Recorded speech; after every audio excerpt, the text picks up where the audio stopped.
the gamification of sports NFTs and how they are changing sports, fantasy, fan engagement, and more. Our next panel has an intriguing cross-section of established and new companies. Beth Beiriger, Senior Vice President, Marketplace Operations for DraftKings. Yang Adija, Senior Vice President, Business Strategy for Warner Media Sports. Justin Herzig, co-founder of Own the Moment. Jay Heller, co-founder of Rapture Labs. And Hantao Yang, Head of Gaming at Overtime. Please welcome them.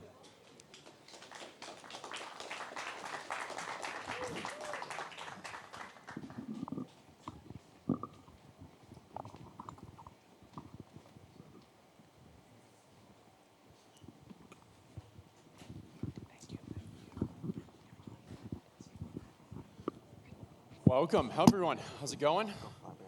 It is very, very exciting to be here.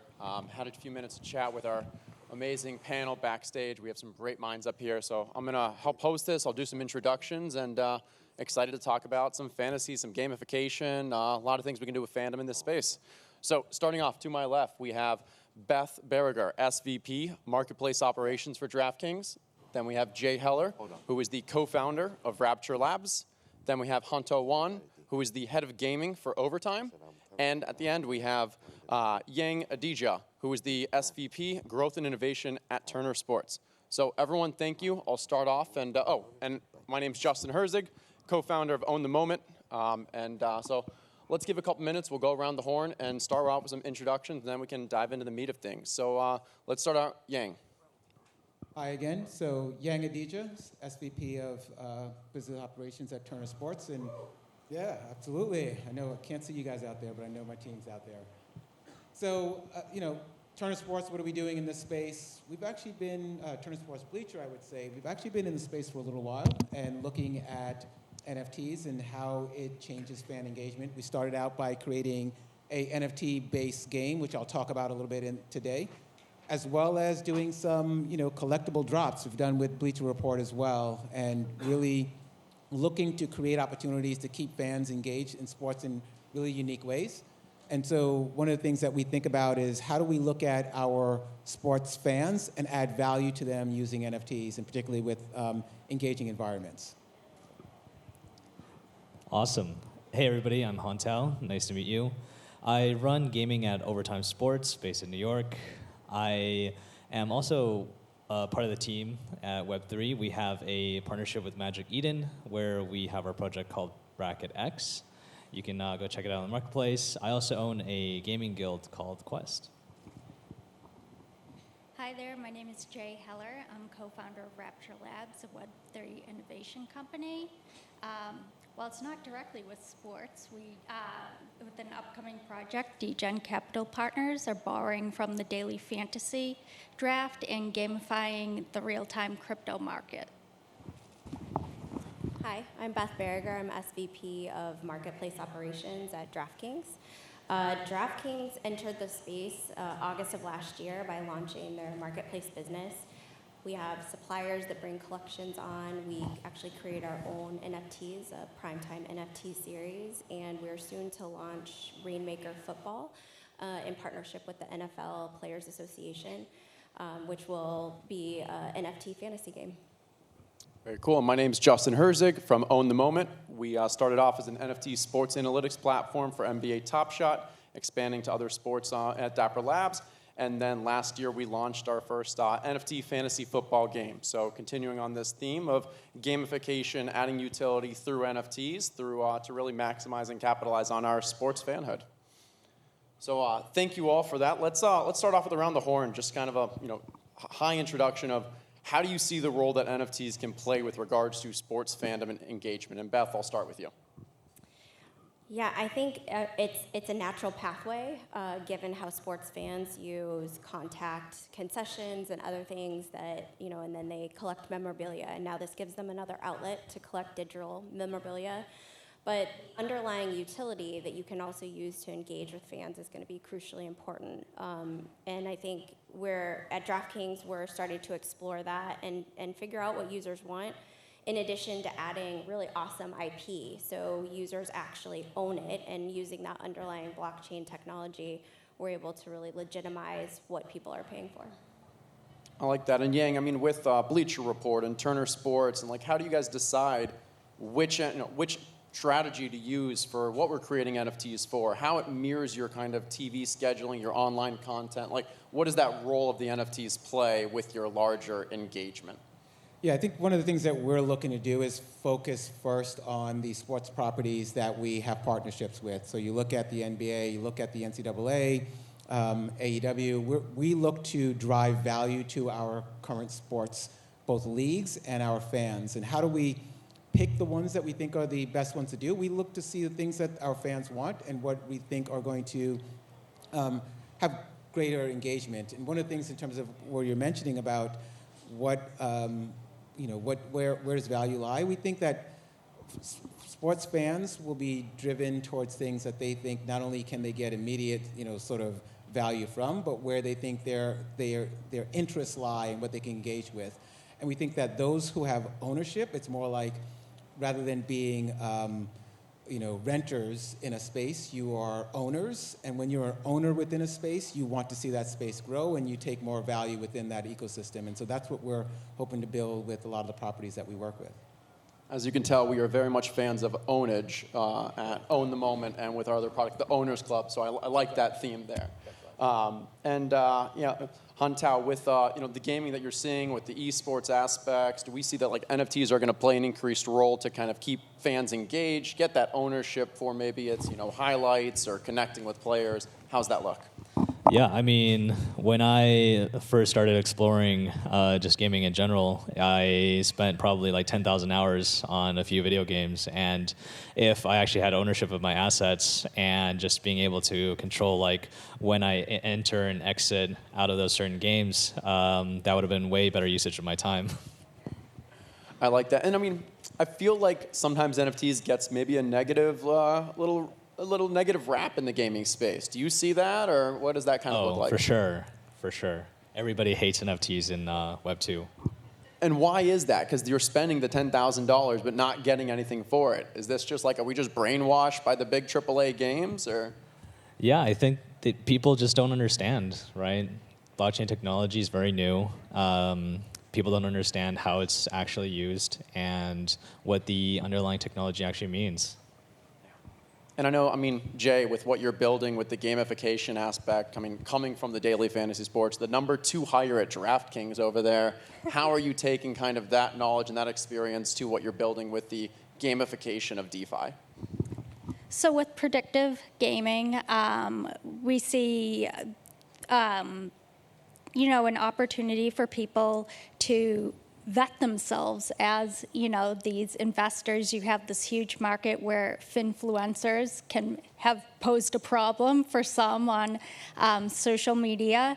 And the game, for that aspect, can allow people to vet themselves. And then other people, it's just for crypto lovers, maybe not in this market, but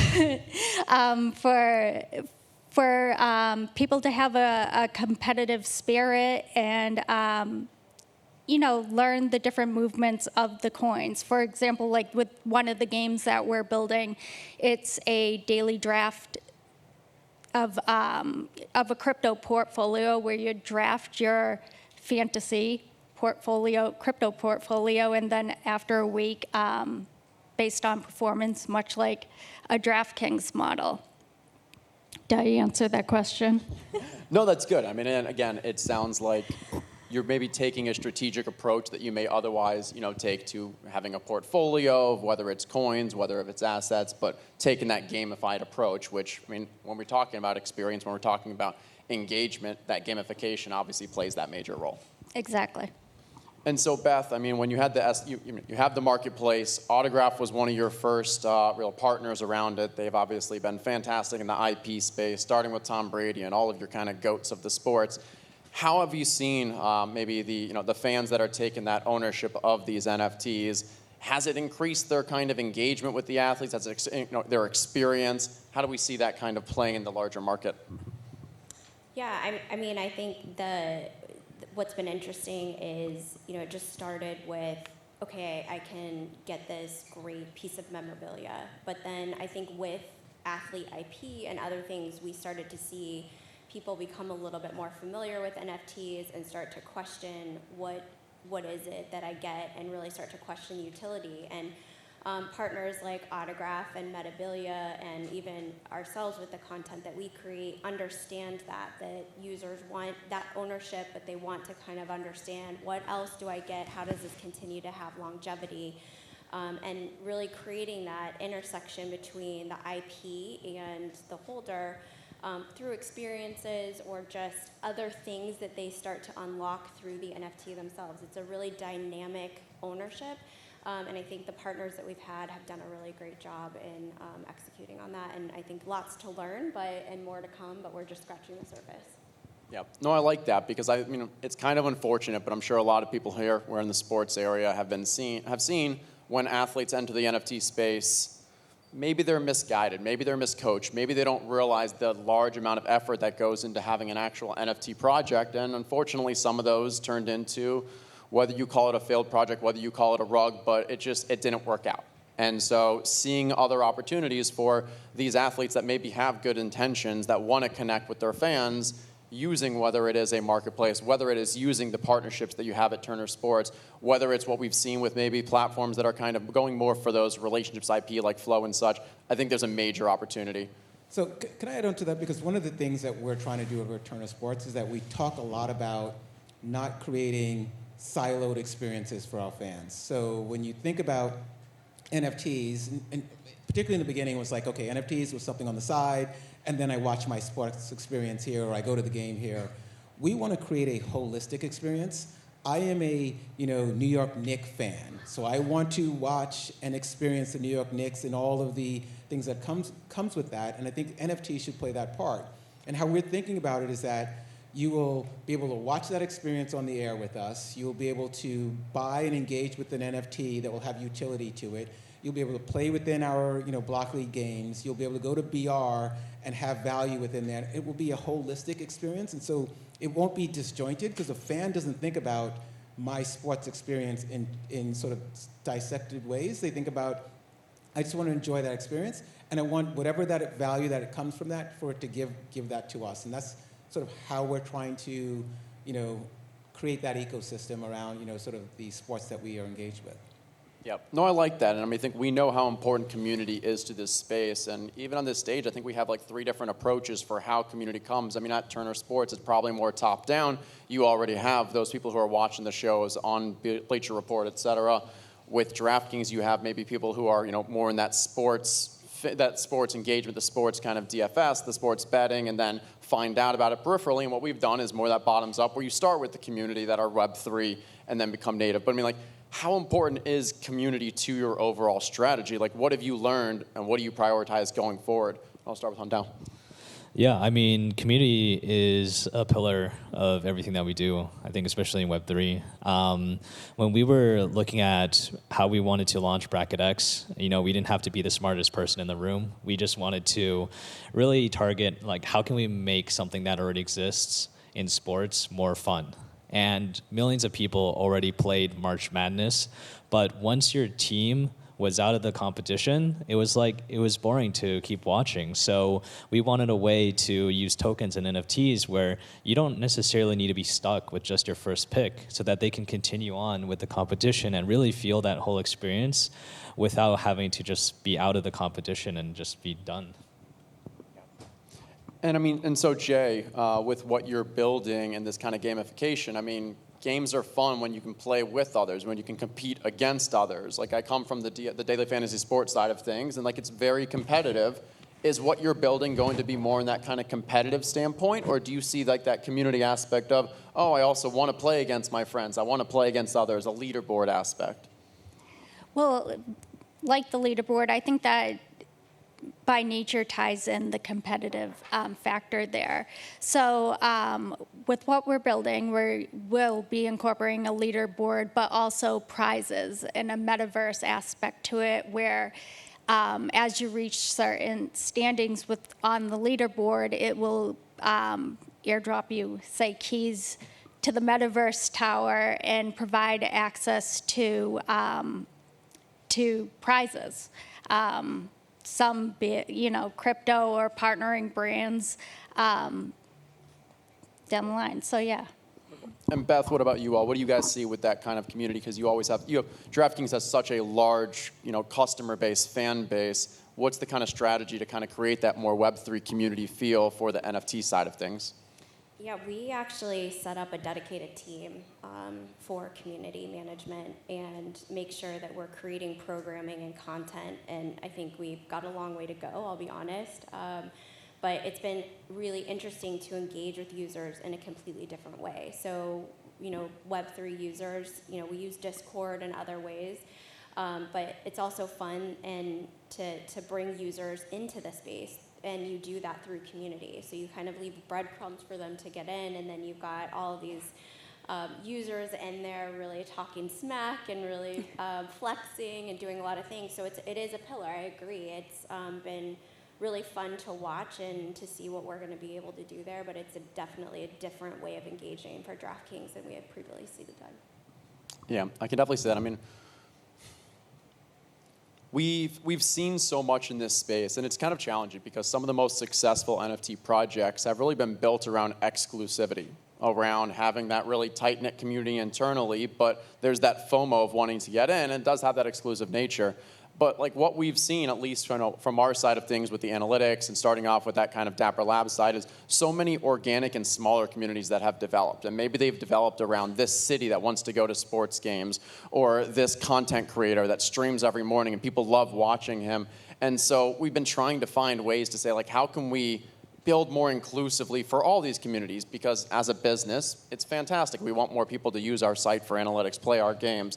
But as a, maybe cross-community contest, but as like a larger ecosystem, I think it's so important to say, like, hey, we shouldn't only focus on the community within our walls, but how do we reach outside? And I think when you have such large brands that, like DraftKings, like Turner, over time, and what we're building in more of the kind of startup space, this, I think, continues to be a core focus area going forward. Does that resonate with you all, or how does that kind of, and I'll jump over. Yeah, no, I think that does resonate for us. One of the things that we're challenged with coming from Turner Sports Bleacher, where we have a community, I'll call them in the Web 2 world, is bridging that gap of, making it feel comfortable within where Web 3 is going to go. And I think that's very important, allowing the community to lead.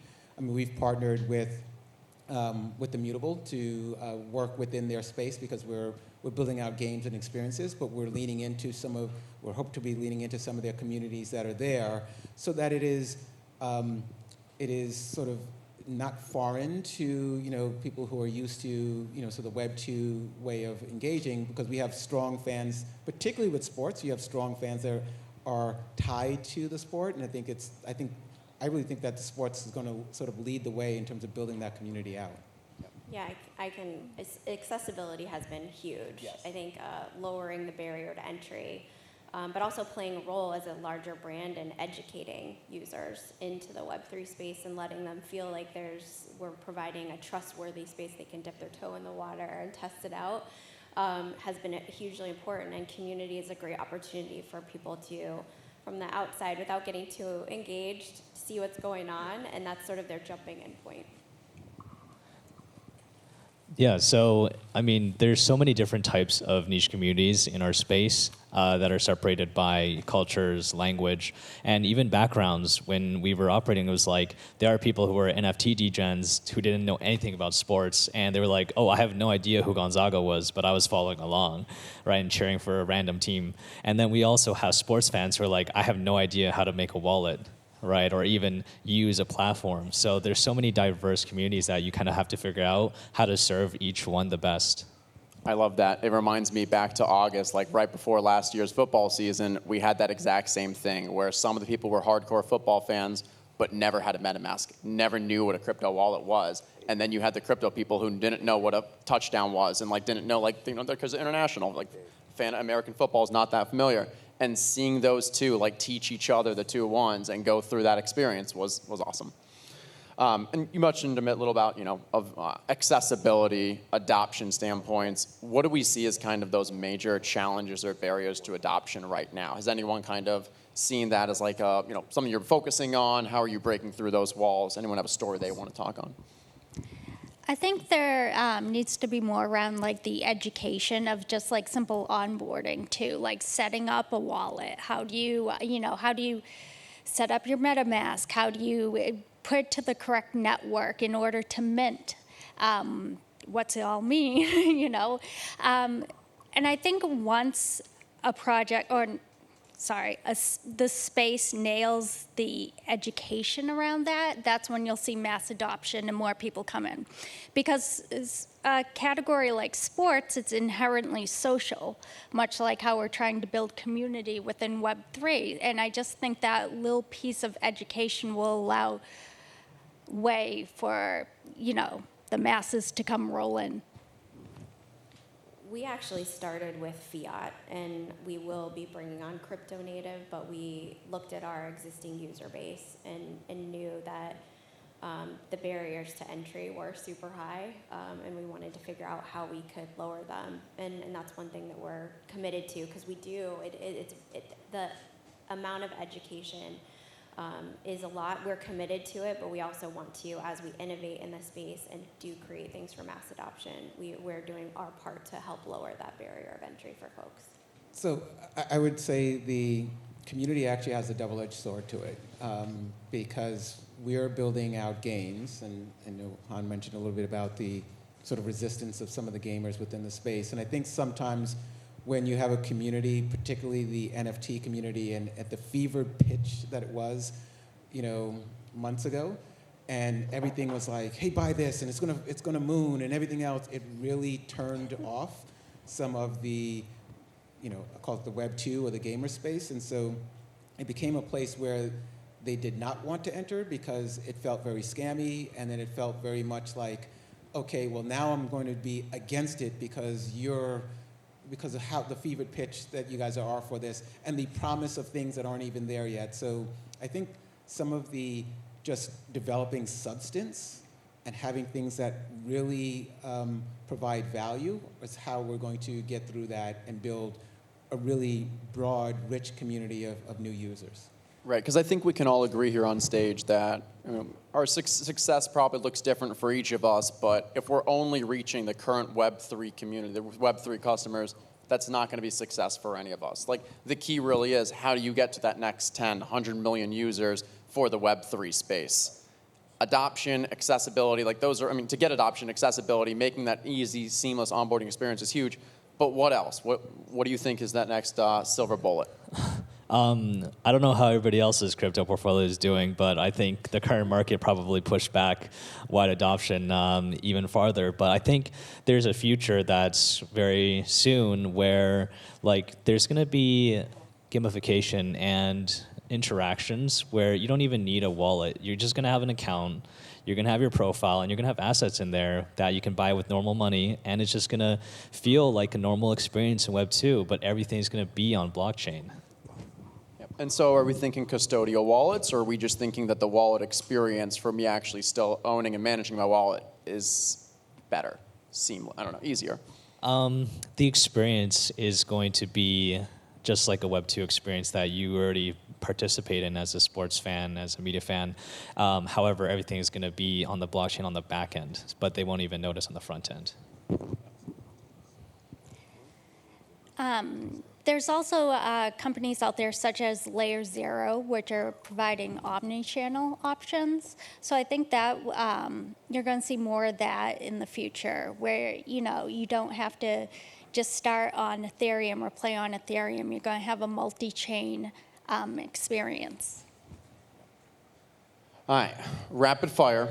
We've got about 2 minutes left. I want one prediction from each of you on what is going to happen in the sports NFT space over the next, let's say, 3 to 5 years.